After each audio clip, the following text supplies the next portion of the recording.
Hi Susanna, welcome to Ford Castle in Scotland.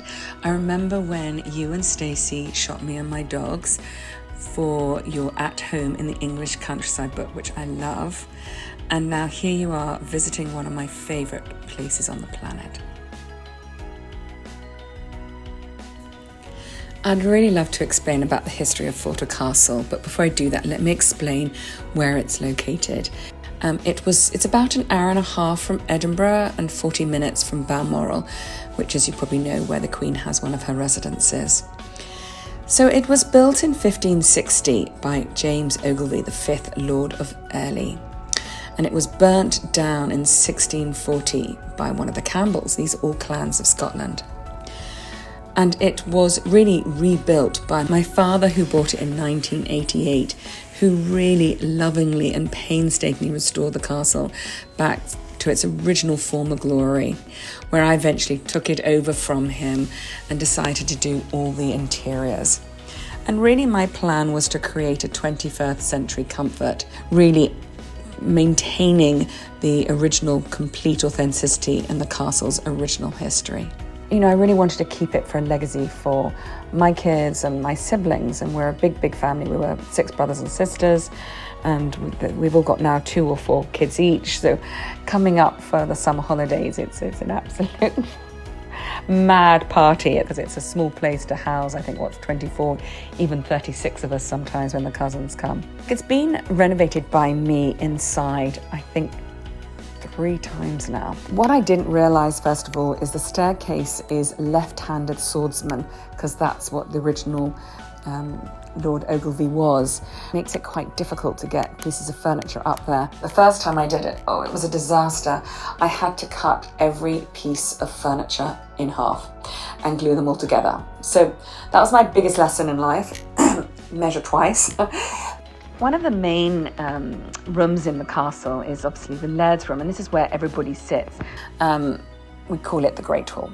But one of the main areas was the ceiling. It was a big dilemma for me because it was all pine. That's what my father had put in. And I didn't want to stain it oak because I was worried that dark feeling would make the room quite oppressive. So I came across this incredible woman called Jenny Mildrew, who does these very Tudor-like scenes, and she laid on her back on scaffolding for 6 weeks and drew the most amazing pictures across the whole ceiling. It's also got written between the beams a song, Little House of Airlie, which was a song that was written for when the castle was burnt down.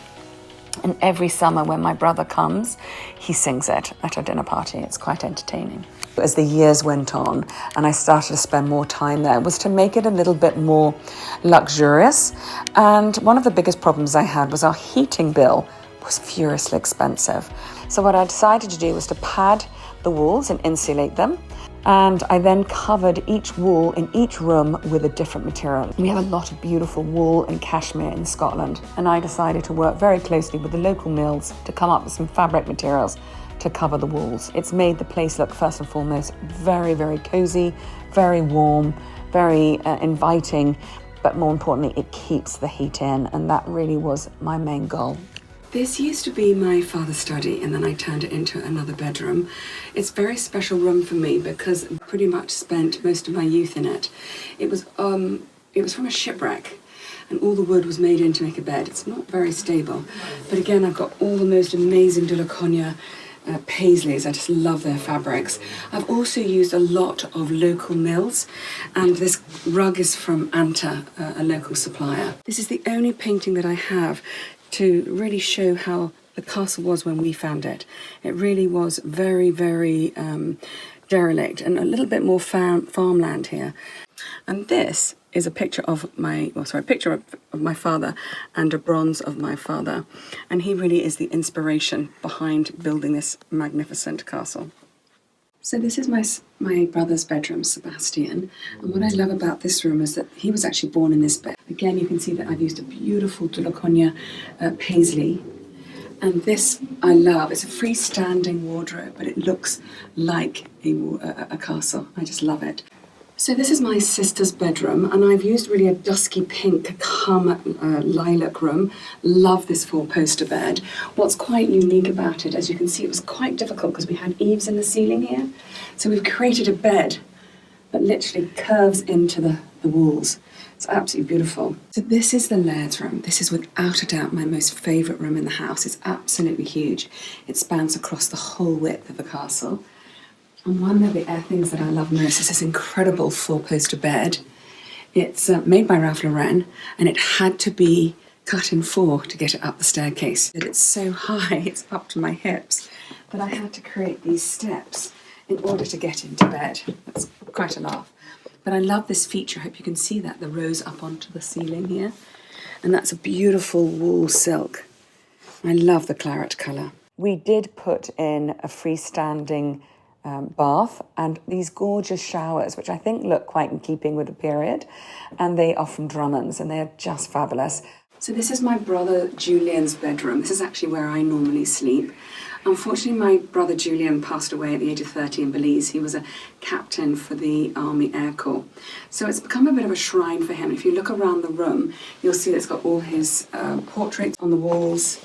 Very handsome old chap he was. The beautiful thing about this room is it has an amazing turret, and I put a little writing desk in there so you can look out over the whole valley and see deer and sheep and beautiful sunsets. It's absolutely stunning. So this is one of the oldest parts of the castle. This is the kitchen, and you can see this is one of the original pieces of the brickwork. We've managed to put in a huge commercial kitchen because we have weddings here. And I also love this. This is a Yule, which was used for carrying milk. I think that's rather fabulous. What we did do was to cut through this hole. I hope you can see this. We cut through here so that we can make this a breakfast room. Otherwise, this used to be just two spaces. So this is our gorgeous little chapel. What I did do was to go to this amazing recreation yard and found these incredible pews. They were one, but I cut them in half and then made tiny little ones. You can probably fit about 16 people in here. I also have this amazing, very old Holy Bible that my father gave me when I was confirmed. And I love all the altar. What we also bought was some beautiful old candlesticks. There's a little bit of a trick here, that when before we had the piggery out the back, we have a washing machine under here, a little place to wash away your sins. Also, if you can see around the back here, we've got stained glass windows. I put these in just to add a little bit of colour. That's the Scottish flag. And then over here, we have George and the Dragon. And again, I love the blue, the colour that comes through.